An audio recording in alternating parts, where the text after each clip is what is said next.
Hello, welcome to the morning news. Despite ongoing peace talks, tensions remain high in Colombia after SKIRMISH left 11 soldiers and 2 FARC rebels dead.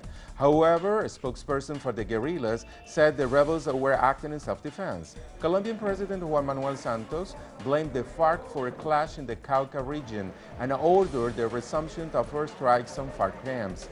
At a press conference Thursday, FARC commander PABLO said rebel fighters acted to defend themselves, something the rebels said they would do since they announced a unilateral ceasefire in December. CATATUMBO added that the government's refusal to enter into a bilateral ceasefire is at the root of this type of deadly skirmishes. What had happened in the Cauca is a very painful situation, especially as it has to do with the pain of the families of those mothers, those children and those soldiers. We have been warning everyone that it's in this country precisely because of those instigators of war, a very complicated situation is rising. Meanwhile, Colombia's Supreme Court of Justice said former President Álvaro Uribe ordered 3 of his former officials to bribe lawmakers ahead of a vote to allow for his re-election in 2006. Former ministers Abbas Pretel and Diego Palacio, as well as the Secretary of the Presidency Alberto Velázquez, were found guilty of paying bribes to senators in order to pass a constitutional amendment enabling Uribe's re-election. Senator Álvaro Uribe, staunch opponent of a peace talk, is also being investigated for paramilitary ties.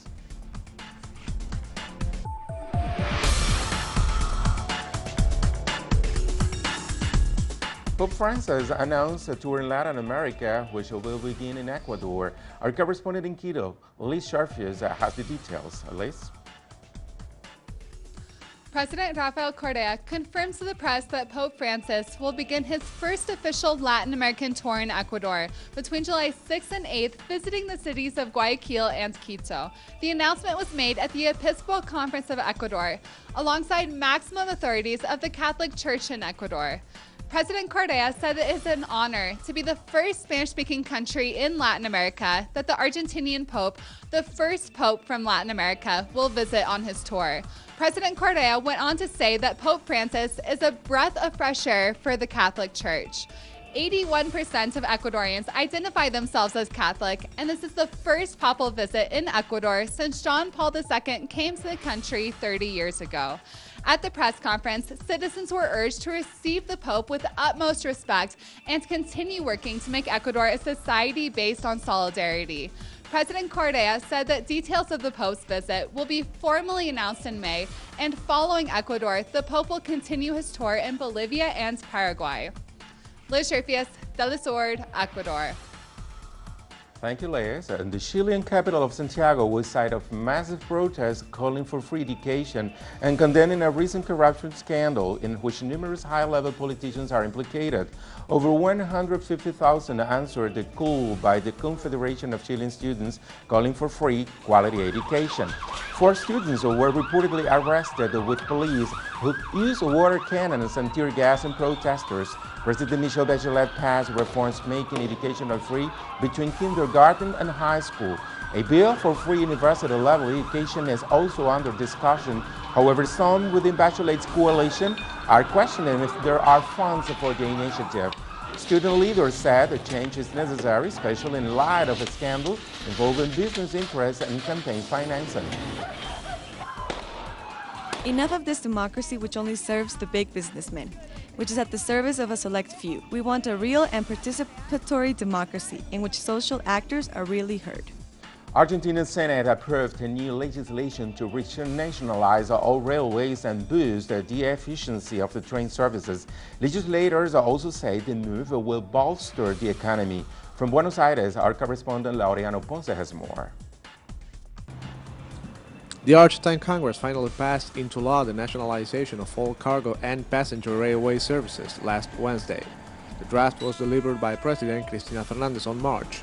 According to the senators, bringing the trains back under state control will strengthen the Argentine economy.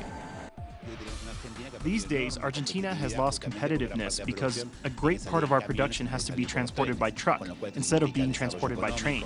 So this move means economic development.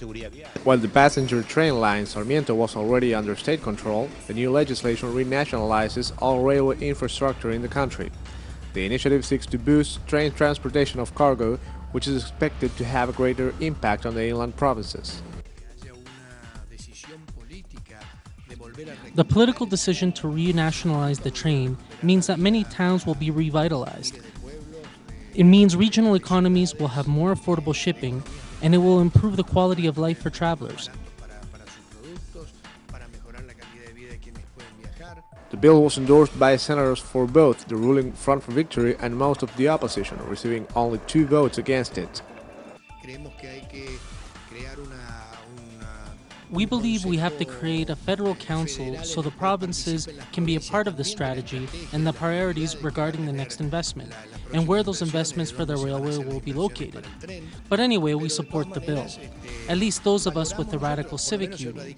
We support the initiative because we agree. We wouldn't have ever thought about giving away YPF or the oil, nor Argentine Airlines. Transport Minister Florencio Randazzo said Wednesday was a historical day for railway transportation, and he thanked the opposition for their support. Laureano Ponce, TeleSUR, Buenos Aires.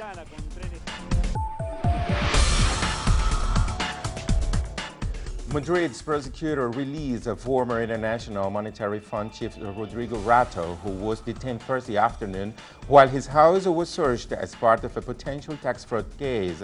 The home of former IMF director was ordered to be searched as part of an investigation into the right-wing politician's personal wealth. Rodrigo Rato is also a former economy minister and member of Mariano Rajoy's Popular Party. He's been investigated for misuse of company funds while serving as the chairman of a bailed-out bank, as well as a separate case for fraud involving the same financial institution.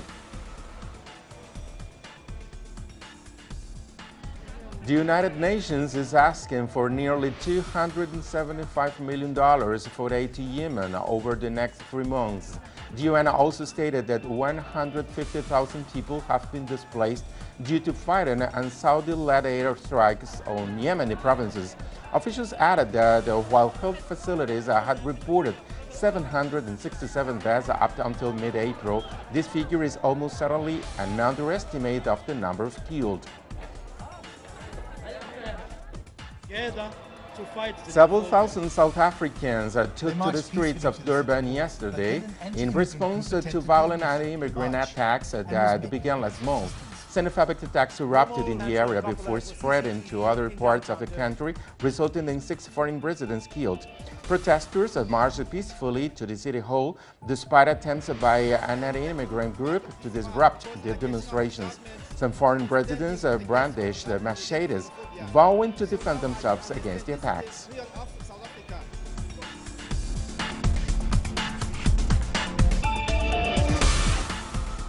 Ahead of a race in Rio this weekend, the world's fastest man visited one of the Brazilian city's most iconic favelas.